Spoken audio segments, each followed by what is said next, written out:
दापोली तालुक्यामधील टाळसुरे येथे आमदार योगेश कदम यांच्या पत्नीनं लावलेले जे बॅनर्स होते याची विटंबना झालेली आहे आणि यामुळं वातावरण तणावपूर्ण झाले आहे। कार्यकर्ते आक्रमक झालेत। यामुळे दापोलीमधील शिवसैनिक आक्रमक झालेत। विविध ठिकाणी रस्ता रोको देखील झाला। ज्या अज्ञातांनी या बॅनरची विटंबना केली आहे त्यांना अटक करा अशी मागणी देखील कार्यकर्ते करतायत।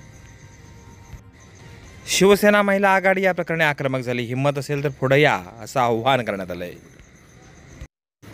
खेड महिला आघाडी प्रमुख माधवी बुटाला काय म्हणतात पाहूया एक रिपोर्ट। आज टाळसुरे येथे कार्यकर्त्यांनी प्रेमाने लावलेला सौ श्रेयाताई योगीदादा कदम व दादांचा बॅनर काही नामर्द लोकांनी फाडले असे समजले। हा अत्यंत संतापजनक प्रकार आहे। हे करणारे संस्कार नसलेले नामर्द आहेत। जर हिम्मत असेल तर समोरासमोर भिडा, मग स्त्री शक्ती व शिवसेना महिला आघाडी काय आहे ते आम्ही या सर्वांना दाखवतो।